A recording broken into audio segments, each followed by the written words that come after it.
Bonjour à tous et bienvenue sur notre webinaire diffusé en direct sur le site de l'usine Nouvelle. Bienvenue. Dans ce webinaire, nous allons tenter de démontrer comment la vidéo va révolutionner votre organisation numérique vers le 4.0. Cette organisation industrielle qui, on le sait, connaît un contexte de forte digitalisation grâce notamment au VMS, le Video Management Software, déjà largement utilisé pour répondre à des problématiques de sécurité.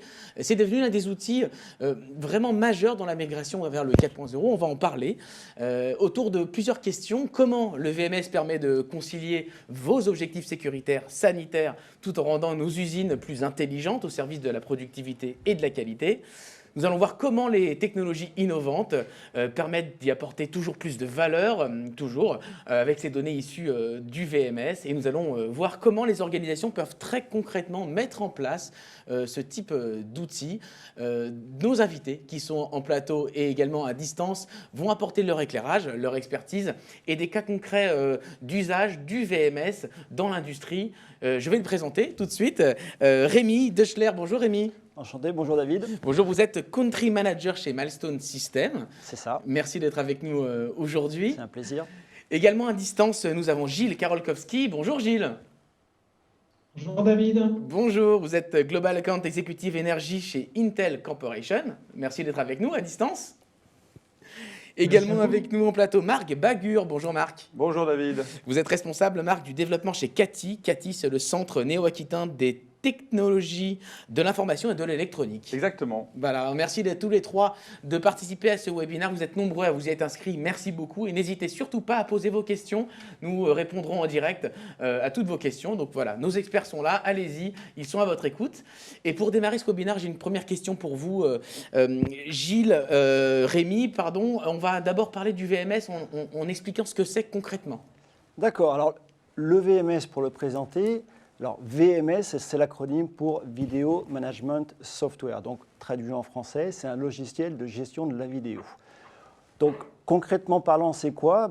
Vous allez avoir un opérateur derrière un écran qui va pouvoir utiliser, exploiter, visualiser un parc existant de caméras qui sera installé sur son site dans un objectif sécuritaire, donc protéger des biens et des personnes. Ce qui est intéressant dans l'évolution de ces installations-là, c'est de voir que la performance du matériel, que ce soit la partie réseau, que ce soit la partie hardware, que ce soit la partie caméra, a fortement évolué et qu'aujourd'hui, on voit des possibilités d'exploitation de cette vidéo pour des usages complètement variés et différents de la sécurité. On va en parler justement de ces usages.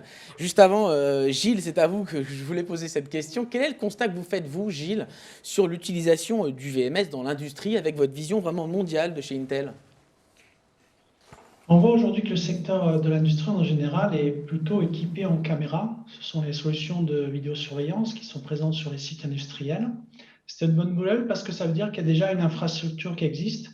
Et pour un coût marginal, il est possible de traiter ces flux vidéo qui sont donc disponibles pour mettre à disposition des données qui permettent d'améliorer des processus existants ou voire même de créer des nouveaux usages. C'est donc un contexte qui est techniquement et économiquement très favorable et qui facilite une mise en œuvre relativement rapide avec un retour sur investissement qui peut être relatif. On va parler du retour sur investissement tout à l'heure justement avec Marc. On va rétablir la connexion avec Gilles qui est à distance, je le rappelle. Rémi, vous travaillez depuis de nombreuses années dans cet écosystème du VMS. Quelle évolution vous avez-vous constatée sur l'utilisation et l'usage de ces vidéos ? Alors, nous, ça fait 20 ans qu'on développe et qu'on commercialise un logiciel de gestion de la vidéo. Ce qui est intéressant dans l'évolution, il y a deux notions qui sont importantes, et notamment dans le point de l'industrie. C'est que la première notion, c'est l'interopérabilité. C'est-à-dire qu'on va utiliser du matériel et des périphériques qui sont connexes à l'environnement sécuritaire. Donc, par exemple, on va associer de la vidéo avec un système de contrôle d'accès et un système, par exemple, anti-intrusion. La deuxième notion qui est importante, c'est l'automation. C'est qu'aujourd'hui, grâce à la qualité des caméras qu'on utilise et qu'on peut installer sur parc, on peut récupérer des données, en fait. On ne gère plus un flux vidéo, nous, en tant que VMS. On capte des données. Donc ça, c'est très important, puisqu'à partir de ces données-là, on va pouvoir les analyser et les exploiter d'une façon, on va automatiser grâce à des logiciels d'analyse vidéo ou d'autres outils comme cela. Alors justement, quels sont les types de use cases que vous avez pu voir concrètement dans les usines autour de la captation de ces données qui sont utilisées pour des usages qui sont nombreux finalement? Oui, alors on a un cas très concret, effectivement. Un grand laboratoire pharmaceutique suisse qui représente à peu près 100 000 personnes à travers le monde, qui a une dizaine d'usines aussi installées à travers le monde. Alors eux, ils ont fait un usage de la vidéo qui est dévié, qui n'est pas un usage sécuritaire, mais c'est vraiment sur la ligne de production. C'est-à-dire qu'ils ont installé des caméras pour pouvoir visualiser les robots qui sont sur la chaîne de production. Donc l'intérêt pour eux, c'est qu'ils sont dans un environnement confiné. Donc quand il y a un problème, il y a déjà une première alerte qui peut les avertir en temps réel. Il y a un souci. Le deuxième intérêt pour eux, c'est de savoir en termes d'intervention, quel niveau d'intervention il va falloir mettre en place en fonction de la gravité du problème ou de l'issue qu'ils ont sur le site. Donc ça, c'est très intéressant. Et puis il y a un autre usage aussi qu'ils en ont fait par la suite, en fait, et qui devient là d'autant plus intéressant, on reviendra sur le ROI. Mais ils se sont rendus compte que grâce à la vidéo, en fait, quand ils doivent faire l'analyse et la cause en fait, d'un problème, ils peuvent visualiser les enregistrements et puis revenir en arrière pour plus rapidement définir la cause. D'accord. Donc effectivement des usages bien plus divers que ce qu'on pourrait à l'origine s'imaginer avec des caméras qui sont positionnées dans des usines, mais on va beaucoup plus loin. On va beaucoup plus loin, exactement. Très bien. Gilles est revenu, je crois. Gilles, on vous a coupé au moment où on essayait de comprendre quelle était la tendance mondiale de l'utilisation du VMS.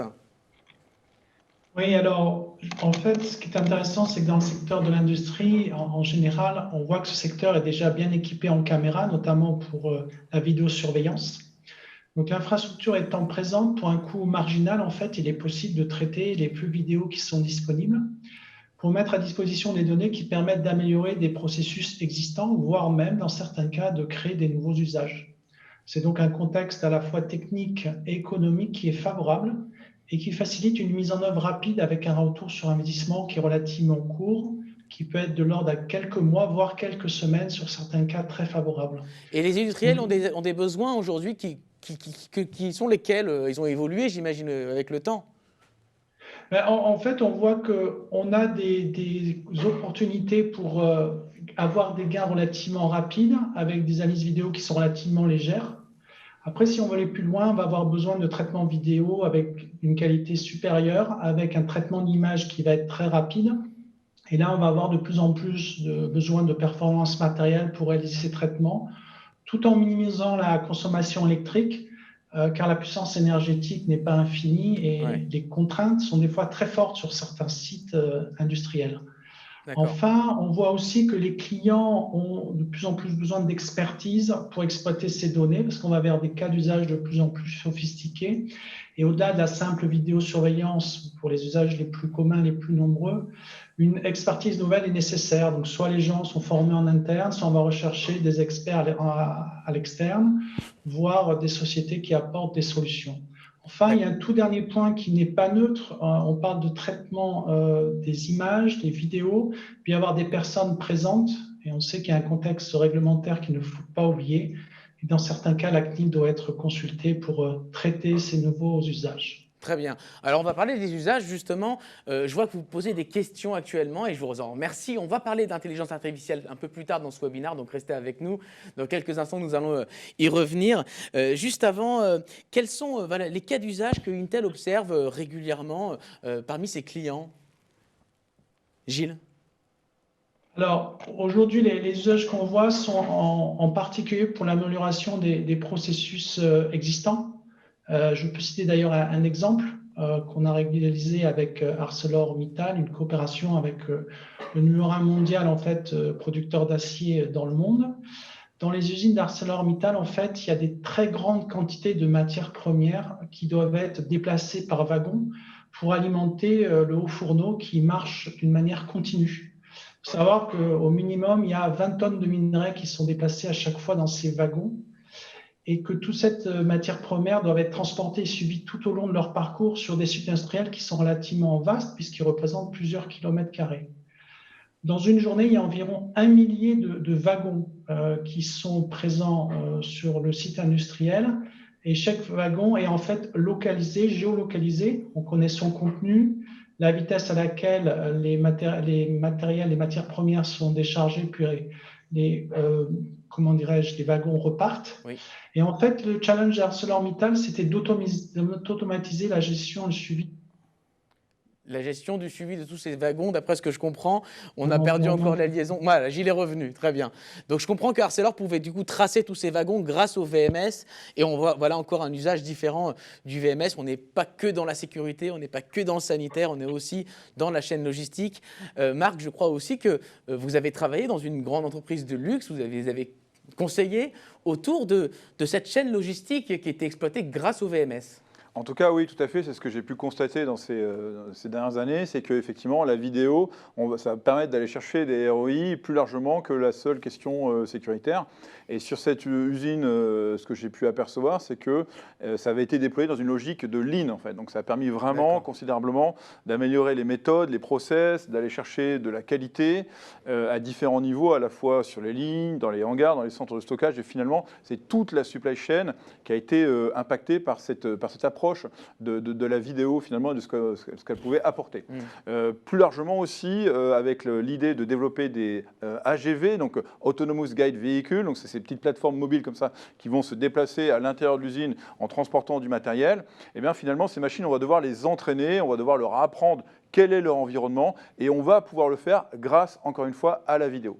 Donc c'est des bénéfices auxquels on ne pense pas forcément. Et comme l'a dit Gilles, effectivement, il y a déjà un parc de caméras qui est là. Et j'ai envie de dire, en allant vers l'industrie 4.0, autant s'appuyer sur des capteurs qui sont déjà présents dans les environnements de travail. Mais alors, dites-nous, Rémi, comment ça marche concrètement? Comment, avec des caméras, on peut répondre à des cas d'usage qui vont en constante évolution, des choses auxquelles on ne pense pas forcément à un instant T, mais qui peuvent arriver demain? Comment ça marche concrètement? Alors, ce qui est intéressant, et pour reprendre les propos de Marc et ceux de Gilles, c'est qu'effectivement, aujourd'hui, j'ai envie de dire, dans l'organisation d'une industrie, tous les services peuvent être concernés. Donc, je vais commencer peut-être par le premier d'entre eux, le CHSCT. Aujourd'hui, on pense à la sécurité du personnel. Plutôt que d'avoir un usage sécuritaire de la vidéo, on va pouvoir utiliser des applicatifs qui vont permettre de pouvoir détecter si véritablement le personnel est équipé en masque, en chaussures de sécurité, avec les équipements adaptés pour entrer sur un site.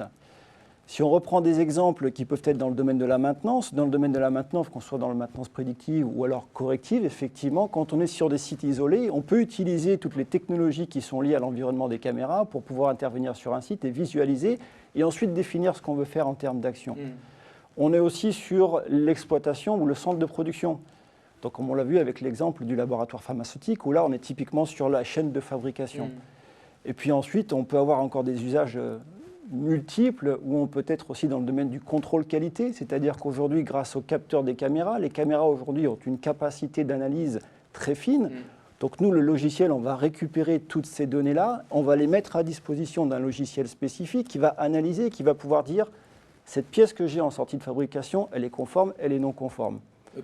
Donc ça, c'est très important. De vous agrégez les données de ces capteurs, que sont les caméras, et vous les mettez à disposition d'outils qui sont sur votre plateforme ouverte, c'est ça? Exactement. Donc nous, on est une plateforme, on met à disposition ces données et on a des partenaires technologiques qui vont, eux, exploiter toutes ces données-là. D'accord. Ensuite, on les récupère et puis, à travers notre interface, l'opérateur va pouvoir faire usage de ces données-là et dire « j'interviens, j'interviens pas, j'ai une alarme, j'ai une alerte » et ensuite prendre les décisions nécessaires. Ok, très bien, très clair. Je ne sais pas si Gilles est revenu, en tout cas on voit bien qu'il y a un partenariat qui se fait entre Milestone et Intel. Est-ce que vous pouvez nous expliquer la philosophie de ces partenariats? Concrètement, qu'est-ce que ça apporte à vos clients? Alors, ce partenariat est très important puisque un logiciel s'appuie nécessairement sur du matériel, sur ce qu'on appelle du hardware. D'accord. Aujourd'hui, on se rend compte qu'avec la technologie, on a des flux vidéo qui sont de plus en plus importants, de plus en plus performants. On gère un plus grand nombre de data. Et pour pouvoir exploiter ces datas-là, il nous faut un partenaire technologique, Intel, qui lui aura la capacité d'apporter de l'efficience dans le matériel qu'on mettra à disposition de l'utilisateur. Donc ça, c'est important, puisque quand on parle d'efficience, ça veut dire qu'on minimise le coût et on maximise la performance. Et on doit s'appuyer, et on s'appuie sur notre partenariat avec Intel pour ça. Gilles est revenu, je pense.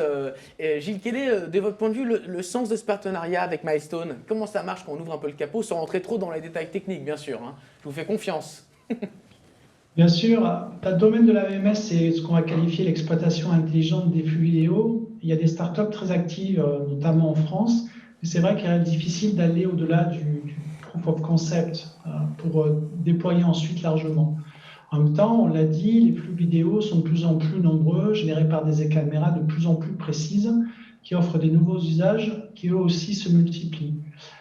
Avec Milestone et leur plateforme ouverte, c'est l'occasion en fait aux éditeurs de solutions, à ces startups, de proposer des solutions optimisées et validées, ce qui permettra au client final d'accélérer le déploiement de ces solutions sur ces sites industriels. Par ailleurs, Intel apporte sa contribution matérielle avec ce qu'on appelle des VPU, Video Processing Unit, qui sont des processeurs dédiés pour la vidéo, et aussi une contribution dans le domaine du logiciel avec une boîte à outils qui s'appelle OpenVino, qui permet en fait de réduire les coûts de mise en œuvre de ces solutions et aussi d'accélérer la mise en œuvre. Il est d'ailleurs à noter que la boîte à outils OpenVino, elle est en téléchargement gratuit. Il suffit de rechercher OpenVino sur votre moteur de recherche préféré et vous allez trouver à la fois l'outil, mais aussi des webinaires que nous délivrons à l'attention des développeurs. D'accord, donc enfin, du contenu. Nos VPU avec la boîte à outils OpenVino rencontrent un succès grandissant parce que justement, c'est beaucoup plus facile de développer des solutions, mais aussi de les déployer. Nous avons même aujourd'hui une solution qui tourne dans l'espace, puisque depuis le 2 septembre 2020, en fait, l'ESA, l'Agence spatiale européenne, a lancé le satellite FISAT-1, qui a pour mission d'observer l'évolution de la calotte glaciaire avec des caméras haute définition. C'est un VPU Intel qui est utilisé pour à la fois sélectionner les images qui sont envoyées sur Terre et s'assurer qu'on vient enrichir notre connaissance et donc envoyer seulement des images utiles. Et l'autre dernier point qui est très important par rapport à ce VPU, c'est qu'il a une très faible consommation électrique, de l'ordre de quelques watts. Et on sait que dans l'espace, dans un satellite en particulier, la consommation d'énergie est une contrainte qui est très très forte. Voilà, David. Merci beaucoup. N'hésitez pas à poser vos questions. Je vois qu'il y a des questions qui arrivent. Une question en particulier, quelles sont les infrastructures de communication permettant de mettre en œuvre ces nouveaux usages de la vidéo?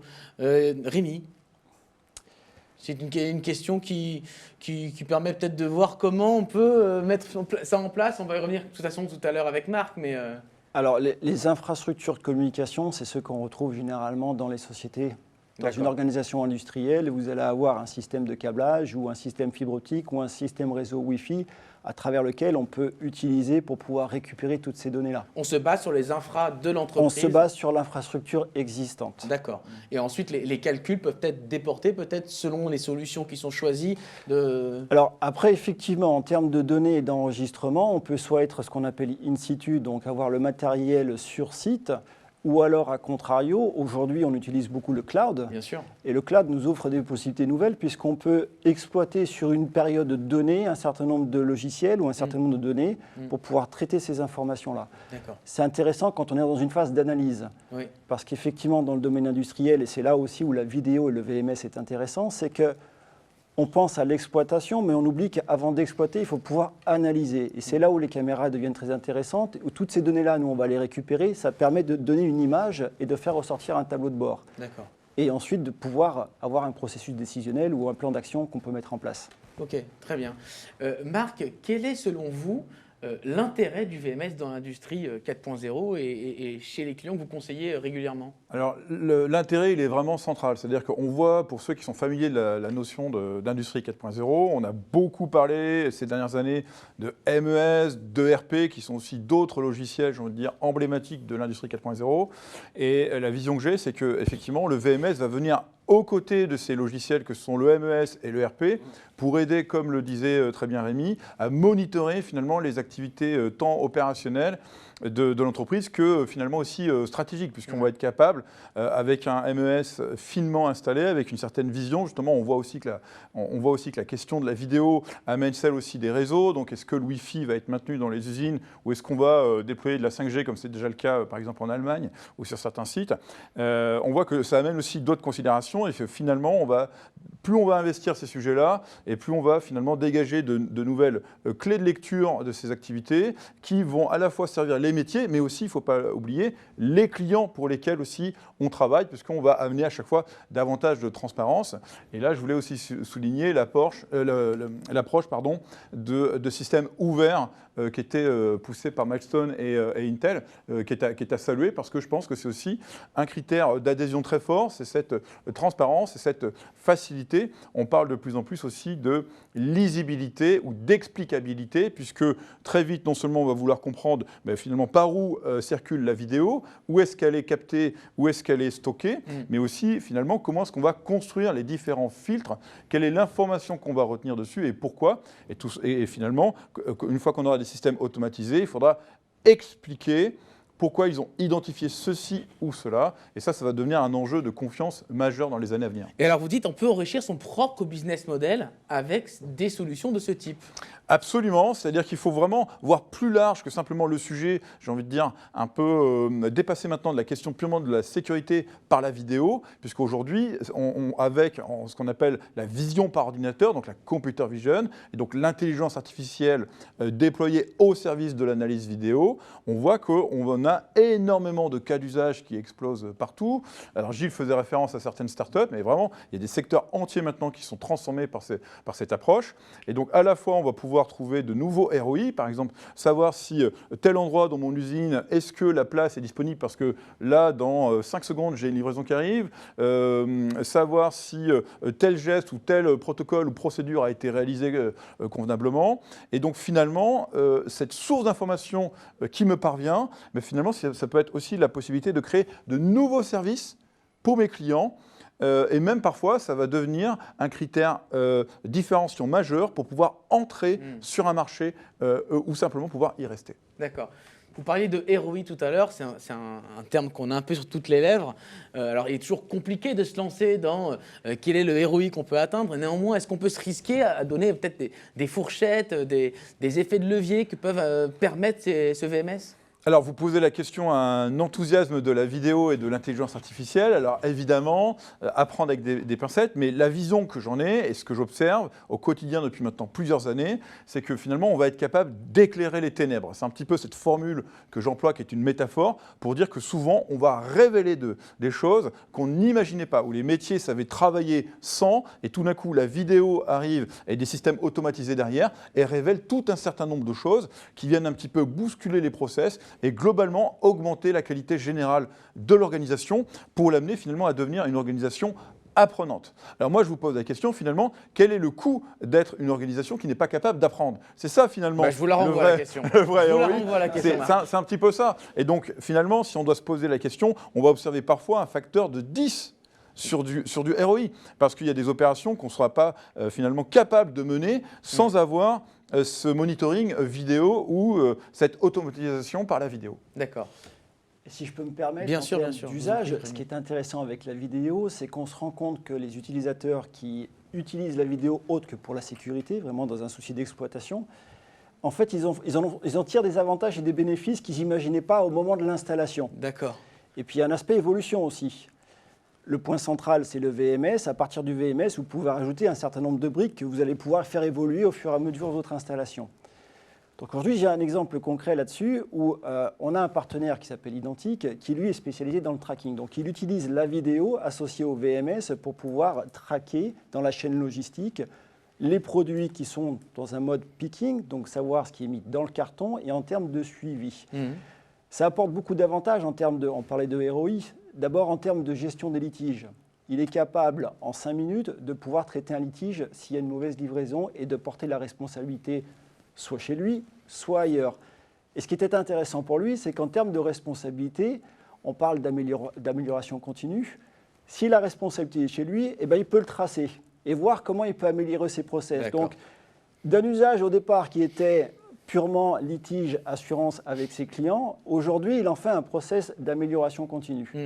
Et ça, ce n'est pas quelque chose qu'il avait imaginé dans un premier temps. Oui, c'est-à-dire que le VMS peut devenir la mémoire de l'entreprise dans une perspective, comme vous le dites, d'amélioration continue, mais également d'amélioration de la formation des compétences des collaborateurs, mais également des codes de ce qu'on peut mettre dans les machines pour qu'elles puissent apprendre au fur et à mesure avec cette fameuse intelligence artificielle dont on parle depuis tout à l'heure. C'est ça, c'est-à-dire qu'on va commencer finalement par documenter les gestes techniques, les process. On va commencer par documenter aussi au bénéfice du client pour attester de la bonne conduite des protocoles et des opérations. Et puis finalement, on va se rendre compte que toute cette base d'informations construite par la vidéo va permettre donc d'entraîner des algorithmes, de déployer des sujets d'automatisation. Ouais. Et ça va devenir finalement aussi le patrimoine immatériel de l'entreprise. C'est-à-dire que c'est un investissement à long terme pour l'entreprise. Elle se dote véritablement d'une mémoire, tant pour ses métiers que aussi pour l'impact qu'elle va avoir dans sa chaîne de valeur et sur les marchés même au bout d'un certain temps, puisque finalement vous serez interrogé aussi sur votre capacité à démontrer ce que vous faites de façon transparente pour vos métiers et pour vos clients. D'accord, très bien. Il y avait une question, je crois, tout à l'heure sur les différentes étapes pour bien mener ce type de projet. Alors, on imagine qu'il y a plein de bonnes pratiques, il y a plein de petites choses, et c'est pour ça qu'il y a des consultants qui viennent, il y a besoin de l'expertise fonctionnelle des uns des autres. Néanmoins, est-ce qu'on pourrait identifier certaines bonnes pratiques, certains vraiment key points pour mettre en œuvre ce type de projet, Marc? Absolument. Alors, en fait, il y a deux portes que vous pouvez ouvrir. La première porte, je veux dire, ça va être le sujet vraiment technologique. C'est-à-dire, finalement, vous allez être amené à ce sujet du VMS et de la vidéo et du ROI par la vidéo parce que vous allez avoir d'abord une considération psychologique ou alors vous allez être entraîné par vos métiers qui vont exprimer un besoin terrain ou une vision stratégique et finalement ça va vous amener à ce sujet. Alors comment rentrer concrètement de façon pragmatique sur ce sujet? D'abord, je pense que la bonne chose à faire, c'est d'avoir une approche un peu de petits pas, c'est-à-dire vous allez définir un périmètre d'exploration ou j'ai envie de dire d'éducation de vos métiers ou de vos ressources humaines à ce sujet et vous allez très rapidement faire la preuve d'un ROI en quelques mois en déployant sur un premier cas. Et à partir de là, vous allez être capable de scaler, donc de dupliquer à l'ensemble de votre organisation. Et généralement, ce qui se passe, on le voit très bien, à chaque fois qu'un process comme celui-ci est suivi, on voit que les autres métiers viennent finalement regarder ce qui a été fait sur telle preuve de concept. Et finalement, très vite, on construit une preuve de valeur pour l'ensemble de l'organisation. Et après, on part sur un pilote, donc un accompagnement généralement de plusieurs années. Voilà un peu les grandes étapes. Cette approche-là, on est sur un POC qui est en moyenne entre combien de mois à peu près Alors, le POC, j'ai envie de dire oui, mais de moins en moins. Non, on le voit de moins en moins. Absolument, parce que la preuve de concept, elle a été largement établie, installée. Les grandes entreprises, comme les startups, quotidiennement font des POC, ont fait des POC. Toutes les grandes entreprises maintenant ou les industriels ont tous fait des POC dans tous les sens, il y en a absolument partout. Et déjà, la première chose à faire, si vous voulez faire une POC, déjà posez-vous la question, est-ce qu'il n'y en a pas une qui a déjà été faite sur mon secteur d'activité avec un ROI que je recherche? Et très souvent, si vous vous documentez ou si vous assistez typiquement à ce type de webinaire, vous allez entendre parler déjà de cas qui ont déjà été explorés et traités. Donc, pourquoi refaire la même chose? Donc, informez-vous. Et une fois que vous avez recueilli ces infos, que vous avez vu que cette POC a déjà été faite, allez plutôt vous poser la question de cette preuve de valeur. Est-ce que cette preuve de valeur qui a été établie, donc finalement ce ROI qui a été identifié par cette entreprise, est-ce que je suis capable aussi, moi, de l'identifier dans mes métiers? Si vous avez une incertitude, j'ai envie de dire, vous allez payer pour réduire cette incertitude et pour explorer, et donc vous faites votre preuve de valeur. C'est un peu le même format que la POC, sauf que vous allez vraiment vous assurer de démontrer un ROI et pas uniquement une faisabilité. Et donc, c'est ça qui change tout, quoi. Et maintenant, on est vraiment prêt. On le voit maintenant avec les VMS et les solutions qui sont mises en avant. On est vraiment prêt maintenant à déployer quasiment avec des étapes beaucoup plus courtes qu'avant. Et donc, ça vous permet finalement aussi, ça vous offre la garantie d'un ROI beaucoup plus rapide, beaucoup plus rationnel. Et c'est quelque chose quand même de très notable. Je vous sens opiner. Vous êtes d'accord? Oui. Alors, pour rejoindre ce que dit Marc et pour compléter, nous, en tant que développeurs et avec notre plateforme ouverte, où notre objectif à nous, c'est d'intégrer le plus grand nombre de partenaires technologiques possible pour des applicatifs métiers. Et on se rend compte que vis-à-vis de nos partenaires technologiques, on n'en est plus à la phase de POC. Un très grand nombre ont des solutions matures qui sont en cours d'exploitation. Et ça, effectivement, dans le domaine de l'industrie, on veut des solutions qui puissent être exploitables et exploitées immédiatement. Donc ça, c'est aussi important en termes de message. Et ce qu'on dit effectivement, c'est que du coup, on n'est plus dans cette phase de POC avec des industriels comme Milestone et Intel qui travaillent ensemble. On peut directement déployer des cas d'usage très concrets. Une question des internautes qui est intéressante parce que c'est l'inverse de la question que j'ai posée juste avant. Quelles sont les erreurs qu'il ne faut pas commettre? Tout à l'heure, on disait quels sont les key points. Mais alors du coup, voilà, on observe. Vous en avez peut-être fait des erreurs, même vous, Marc. Oui, là, oui, je sais que j'en ai fait des erreurs, oui, tout à fait, absolument. Quand on a été entrepreneur, on en a fait des erreurs. Ah oui, c'est sûr. Oui, en fait, l'erreur, quand même, j'ai envie de dire habituelle, qui est quand même typique, c'est celle de la hype. En gros, vous y allez parce que c'est la tendance, c'est la mode. Vous avez, entre guillemets, entendu un gourou vous dire d'y aller et vous foncez tête baissée. Bon, ben, généralement, vous allez vous réveiller quelques mois plus tard avec une lourde facture sans avoir fait la preuve de votre ROI et vos métiers vont vous regarder en vous disant mais qu'est-ce qui s'est passé? Et en plus de ça, vous risquez aussi d'avoir un certain rejet. Donc non seulement vous n'allez pas entraîner l'adhésion de vos équipes, mais en plus vous allez être rejeté. Et donc, donc le jour où vous allez vouloir revenir pour des raisons légitimes sur ce sujet, ça va être encore plus difficile parce que vous aurez fait ce qu'il fallait pas, vous aurez fait ce qu'il fallait pas faire avant. Et donc la première erreur, c'est vraiment d'y aller, j'ai envie de dire, sur le hype. Exactement, c'est-à-dire vous ne prenez pas en compte le besoin exprimé du métier ou vous n'avez pas un vrai sujet technologique. D'accord. Voilà. Si vous n'avez pas ces deux choses-là, ça va être très dangereux. Oui, l'idée, c'est pas d'être dans l'innovation pour l'être. Il faut vraiment être au plus près du métier, des cas concrets. Et oui, parce que ce sont des humains qui font tourner les entreprises, en fait. Il ne faut jamais les oublier. Et donc c'est ça, voilà, c'est un peu le premier problème que je vois le plus fréquemment. Ok, très bien. Une petite question pour vous, Gilles. Une question des internautes. Merci d'en poser. Vous êtes nombreux à en poser. On vous remercie. N'hésitez pas à continuer. On est encore avec vous pendant quelques minutes. Le stockage d'images demande de grandes capacités. Quid si tout le monde se met à utiliser la vidéo? C'est une bonne question, ça. Qu'est-ce qui se passe si tout le monde a la même bonne idée? En fait, l'idée, c'est de pas simplement de stocker de la vidéo, c'est de stocker la vidéo qui est pertinente. Donc, est-ce qu'elle est utile pour mon métier ou dans le cas que j'exprimais avec l'Agence spatiale européenne, est-ce qu'elle vient enrichir ma connaissance?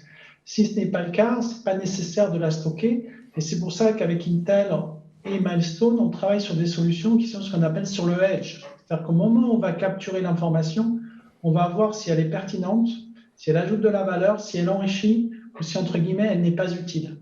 Donc certes, le besoin de stockage augmente, mais il faut faire la différence entre les données brutes et les données utiles. Je vois que vous êtes d'accord, effectivement, on ne garde pas tout, on garde juste les données qui sont importantes. Exactement. Et puis aujourd'hui, c'est vrai que pour revenir en termes de stockage, aujourd'hui, il y a le cloud qui nous offre des possibilités de stockage qui sont beaucoup plus importantes que ce qu'on peut prendre en considération par le passé quand on avait uniquement le stockage sur le site. Donc là, ça nous offre des perspectives de nouveau qui sont beaucoup plus importantes. D'accord, très bien. Une question également des internautes, le délai de traitement n'est-il pas un frein pour une utilisation dans les cœurs de l'exploitation? Qu'est-ce qu'on en pense de ça, des délais de traitement? Question à Gilles et Rémi, tous les deux. Ah bah là, je pense allez, on laisse Gilles répondre. Alors là-dessus, on pense qu'effectivement, il y a des besoins qui nécessitent un traitement en temps réel. Oui, ok, je pense que justement le temps réel s'est arrêté. Non, c'est bon, on vous a retrouvé. On vous a retrouvé, Gilles. Ça a coupé un instant, dites-nous. Ok, je voulais juste te dire qu'en fait, il y a des besoins qui sont temps réel, mais ils sont extrêmement ciblés. Et c'est la mission d'Intel de faire en sorte qu'il y ait de plus en plus de capacités de traitement pour justement aller vers des traitements en temps réel. Mais pour le reste, il faut rester quand même relativement objectif. C'est des besoins qui sont extrêmement ciblés. Maintenant, on comprend qu'il y a une maturité qui est en train d'arriver. Marc et Rémi l'ont exprimé. On va aujourd'hui sur des opportunités qui sont pour des gains relativement court terme, qui sont faciles à mettre en œuvre. On va par contre, je pense, aller vers des tendances plus temps réel parce que les besoins qui vont devenir de plus en plus pointus et vont nécessiter justement des traitements en temps réel. Et si je peux compléter ce que dit Gilles, nous déjà dans le domaine de la sûreté, le traitement il est en temps réel.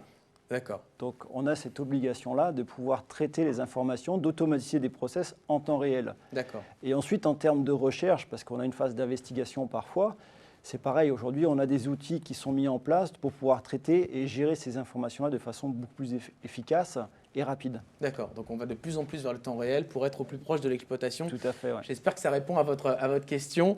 Et on va parler de l'évolution dans cette dernière partie de webinaire, l'évolution du VMS. Alors, je ne sais pas si la liaison est rétablie parfaitement avec Gilles, néanmoins, j'ai quand même envie de vous poser la question de votre vision du futur de cette techno du VMS. Vers où on va? On pense qu'en fait, la cour, elle est fondamentale, hein. Le VMS existe et les fonctions à valeur ajoutée dont on parlait existent parce que les technologies le permettent. On pense qu'avec la loi de Moore, bien évidemment, on va continuer à offrir de plus en plus de puissance de calcul, de performance, de temps réel, avec une précision de plus en plus forte. Et donc, ça va finalement véhiculer, développer des nouveaux usages qui vont être très, très pointus, très, très précis, et avec une nécessité d'aller vers le temps réel d'une façon très, très granulaire. D'accord, donc l'évolution, c'est vers de plus en plus de temps réel, ça c'est votre vision chez Intel. Et de précision dans les données qui sont calculées, hein. On le voit par exemple au travers des images. À la fois, les caméras offrent des définitions de plus en plus importantes, ce qui permet de faire des usages de plus en plus pointus. Rémi, on parlait de la qualité et le contrôle des produits sur des chaînes de fabrication. C'est un bon exemple. Si on veut faire une validation de qualité très très précise, il faut une super image. Et vu la cadence de la chaîne de production, il faut aller très très vite dans le traitement pour identifier en temps réel le produit qui pourrait être défectueux. D'accord, très bien. Merci beaucoup. N'hésitez pas à poser vos questions. On va y répondre dans quelques instants. On va toutes les prendre. Même question pour vous, Rémi. Sur quoi vous travaillez? Vers quoi on tend avec cette technologie du VMS? Alors, nous, on est toujours dans cet esprit de dire, voilà, on gère de la donnée, on capte de la donnée. Donc, aujourd'hui, l'un des capteurs principaux, ce sont les caméras. Les caméras qui sont de plus en plus fines, pertinentes en termes d'analyse. Le futur, mais qui est un futur très très proche, c'est l'Internet des objets associé à la 5G. On sait que demain vont se développer un très grand nombre de capteurs que seront l'Internet des objets. Donc nous, le défi pour le futur, mais qui est un futur très proche, c'est de pouvoir intégrer ces nouveaux capteurs et de pouvoir les mettre à disposition pour demain, grâce à l'intelligence artificielle, grâce à des entreprises spécialisées métiers d'ailleurs, dans le domaine industriel, qui vont pouvoir exploiter et qu'on va mettre à disposition pour pouvoir utiliser. D'accord. Quel type de capteur, par exemple, pour que je comprenne bien les usages? C'est-à-dire qu'on va pouvoir capter des températures, on va pouvoir capter des choses liées à la sécurité des gens? Exactement, c'est des capteurs de température, des capteurs environnementaux, des capteurs qui seront peut-être posés sur une machine-outil qui va peut-être analyser l'audio, tout simplement, de cette machine-outil, parce qu'on sait qu'à partir de l'audio, on va pouvoir détecter une anomalie. Ça peut être des capteurs qui sont liés à tout simplement des états d'usure. Donc, toutes ces informations, tous ces capteurs, on va pouvoir les récupérer, ou on devra à un moment donné les récupérer pour avoir une analyse plus poussée. Donc on a l'image, mais en même temps on va capter d'autres capteurs, d'autres choses, d'autres éléments pour avoir une pluralité d'informations pour les analyser. Exactement, ça fait partie de ces deux notions dont je parlais en début de présentation, qui est l'interopérabilité et l'automation. Donc l'interopérabilité, c'est de faire fonctionner des outils divers et variés ensemble, qu'on met à disposition ensuite pour de l'automation et de l'automatisme. Ok, très bien. Marc, vous dites qu'on est dans l'ère de la vidéo à plein. Voilà, même Apple en met de plus en plus de capteurs dans ses téléphones. À se demander d'ailleurs si Apple est en retard sur l'industrie ou c'est l'inverse, je ne sais pas. Mais en tout cas, je vois qu'il y a une maturité dans l'industrie qui est telle qu'on peut se demander vers où on peut aller. Ensuite, c'est quoi le next step? Absolument. Le sentiment que j'ai, c'est qu'on vient de traverser la décennie de la photo, quelque part. En termes de réseaux sociaux, on a vu Instagram, la photo était partout. On achète un smartphone parce qu'il y a un bon capteur d'appareil photo. Et je pense que la décennie à venir, ça va être celle de la vidéo. On le voit avec TikTok, on voit maintenant qu'on veut faire de la vidéo partout, tout le temps. Ça devient, finalement, la vidéo va devenir, j'ai envie de dire, l'outil fondamental de communication des entreprises, à la fois en interne, en externe. Vos clients voudront voir vos lignes en train de tourner en vidéo dans leur smartphone en temps réel et ils voudront avoir de l'information dessus. Donc comment est-ce qu'on va leur offrir tout ça? Avec le VMS, avec de l'intelligence artificielle, mais on voudra aussi naturellement aller plus loin parce que tout ça aura un coût et donc du coup il faudra aller chercher du ROI. Et donc on ira voir dans l'entreprise étendue, c'est-à-dire au-delà des murs de l'usine, ce qu'il se passe sur les véhicules autonomes, sur les drones. Et on se rendra compte finalement que cette vidéo, elle va nous permettre de faire énormément de choses. On le voit avec certains véhicules et d'autres entreprises, où à chaque fois, plutôt que de se poser la question d'installer un nouveau capteur, on s'appuie sur la caméra parce qu'elle est déjà là et qu'on est capable aujourd'hui de la traiter pour remonter beaucoup d'informations. Et y compris, vous en avez parlé tout à l'heure, je l'ai noté, une complémentarité encore plus forte avec le RP. C'est-à-dire que la vidéo permet d'alimenter un ERP pour pouvoir gérer tout un tas de choses en fait. Absolument, c'est ce qui va se passer. On va voir de plus en plus de passerelles s'établir avec les MS, avec les ERP, avec les VMS. Tout ça va communiquer ensemble. C'est pour ça que, comme le dit Rémi, l'interopérabilité, elle est fondamentale. Si vous devez aller quelque part, vous devez aller là où il y a le plus d'interopérabilité, parce que comme ça, vous ne serez pas pieds et poings liés et vous pourrez grandir, j'ai envie de dire, et affronter ces années à venir et cette décennie qui va être absolument incroyable en termes de vidéo, sereinement. Ok. Je reviens à la question de tout à l'heure. On parlait d'intelligence artificielle tout à l'heure. Un internaute avait posé la question. Est-ce qu'on est dans le fantasme de l'usage aujourd'hui de l'intelligence artificielle? On en parle souvent de l'IA. On se dit, voilà, c'est des grands mots qu'on donne, mais concrètement, est-ce que c'est utilisé? Et quelle est la place que va prendre l'IA dans le VMS? Alors, j'ai envie de répondre tout de suite parce que je suis un peu... Oui, mais en fait, je c'est vois pas bien, quelle est la place qu'elle va prendre. Parce que c'est déjà fait en fait. L'IA, elle est parmi nous déjà depuis longtemps. Elle trie à la fois vos spams dans votre boîte mail, elle fait vos playlists sur Spotify, etc. L'IA, elle est présente partout. C'est comme le disait Gilles maintenant, on va plutôt aller vers une IA, vers une intelligence artificielle embarquée. Et donc, on va avoir des VPU, on va avoir un calcul de plus en plus proche du processeur et on va aller chercher l'information sur le microcontrôleur. Donc, plutôt, demain, l'IA, c'est ça qu'elle va faire finalement. Elle va être de plus en plus embarquée, elle va être de plus en plus économe, elle va être frugale, elle va finalement consommer peu et donner beaucoup d'informations. D'accord, très bien. Une question également d'internaute. Comment un professionnel qui souhaiterait évoluer vers l'industrie 4.0 peut consulter tous les partenaires de vos solutions, hein? Est-ce que vous avez un catalogue de différentes solutions qui sont devant votre plateforme ouverte? Alors, on a un catalogue qui n'est pas un catalogue papier, mais qui est un catalogue sur Internet. Oui, on a ce qu'on appelle chez nous une marketplace. Alors, ce n'est pas une marketplace où vous pouvez faire vos courses. Par contre, c'est une marketplace technologique, dans le sens où, en fonction d'applicatifs, vous allez pouvoir rentrer des mots-clés et derrière trouver les partenaires technologiques qui sont associés à ce mot-clé. Donc oui, on met à disposition effectivement un outil pour pouvoir faire cette recherche. D'accord, très bien. Même question, on est toujours avec vous, Gilles? Absolument. Oui. On voulait pas vous parler d'IA et d'OpenVino, justement. Oui, dites-nous. Vous pouvez y aller, on vous entend parfaitement. Voilà, je vais juste rebondir sur 2 points, sur l'évolution et la présence de l'IA. D'abord, aujourd'hui, c'est déjà une réalité avec la boîte à outils OpenVino, puisqu'il y a des modèles qui vous permettent de reconnaître automatiquement un objet, une personne ou un animal. Et on enrichit en fait cette boîte de modèles chaque semaine, régulièrement. Donc ça, c'est à disposition, c'est gratuit, c'est inclus dans la boîte à outils. Et de fait, on fait de l'IA. Et l'IA est une réalité aujourd'hui qu'on peut mettre en œuvre relativement facilement. On fait de l'IA sans forcément d'ailleurs en être conscient. Ce n'est pas pour ça qu'il ne faut pas faire attention aux aspects réglementaires dont j'ai parlé, mais c'est très facile à mettre en œuvre. Et c'est une réalité aujourd'hui. Le point que je voulais ajouter, c'est que les modèles qui sont mis à disposition traitent beaucoup les images. Oui. Aujourd'hui, on voit, et ça a été évoqué par Marc et Rémi, on voit que la dimension audio, sonore, devient importante. Pourquoi? Parce que si on fait de la vidéosurveillance et qu'on combine les images avec l'audio, on va avoir des informations beaucoup plus riches que simplement l'image. Oui. Et c'est le cas aussi dans le domaine de l'industrie pure et dure. Si on veut effectivement vérifier qu'un matériel fonctionne correctement, on va pouvoir étudier, analyser, scanner la signature sonore du matériel et on va voir s'il y a une variation de cette signature sonore pour prévenir d'un problème éventuel et faire de la maintenance préventive. Ok, très bien. Il y a encore des questions. J'avais une question à vous poser, Marc, avant de se quitter. On va parler quand même des personnes qui font ces usines, ces opérateurs, ces personnes qui sont au cœur de ces usines. Est-ce que ces outils sont bien acceptés? La confiance, c'est fondamental quand on veut qu'il y ait un cercle vertueux dans l'utilisation d'un outil.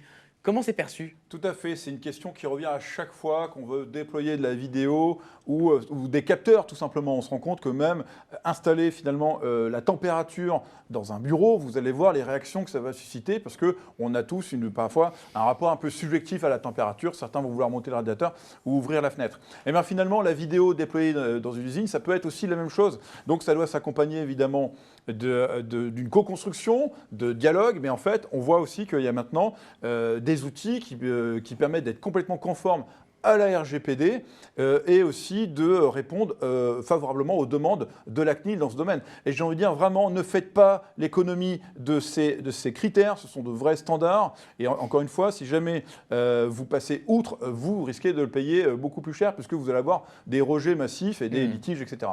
Donc maintenant… De l'accompagnement au changement, de la pédagogie, absolument, de la co-construction. Absolument, il va falloir démontrer finalement, faites la preuve en interne pour vous, parce que si vous le faites pour vous, vous pourrez le faire plus facilement aussi pour vos clients et c'est très important. D'accord. Très bien, oui. Si je peux compléter sur cet aspect, effectivement, il y a une notion qui est très importante, qui est la protection des données. Donc, que ce soit d'un point de vue cybersécurité, donc ça c'est une notion qui est très importante chez Milestone, chez Intel aussi, ça je le sais. Et aussi, on parle de RGPD. Donc, on a la responsabilité, nous, en tant que plateforme, en tant que logiciel qui récupère des données, d'être conforme à cette RGPD.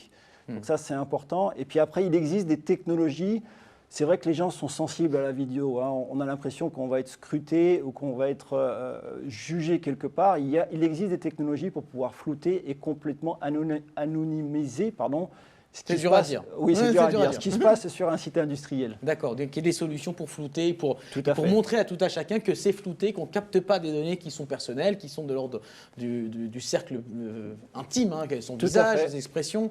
Mais qu'on est là dans un objectif d'exploitation et d'amélioration d'un process. Très bien. Merci beaucoup à tous d'avoir assisté à ce webinaire. Je sais qu'il y a d'autres questions. N'hésitez pas d'ailleurs à regarder en replay ce webinaire et mettre des commentaires, des questions en commentaire. On pourra y apporter une réponse. Merci à tous les intervenants. Je vous remercie Rémi. Merci David. Je rappelle que vous êtes Country Manager chez Milestone Solutions. Merci beaucoup d'avoir apporté vos lumières, votre expertise. Également, merci beaucoup à Gilles Karolkowski qui était avec nous à distance. Alors, on a eu des petits problèmes de liaison, mais finalement, on a réussi, Gilles. Hein. Merci beaucoup. Et merci Marc. Je rappelle que vous êtes responsable du développement chez CATI, le Centre néo-aquitain des technologies de l'information et de l'électronique. Merci David. Mais avec grand plaisir. N'hésitez pas à repartager ce webinaire sur les réseaux sociaux, d'y apporter des commentaires, des questions éventuelles. Et vous l'avez compris, hein, vous avez des caméras, rendez-les intelligentes. Merci beaucoup. À très bientôt.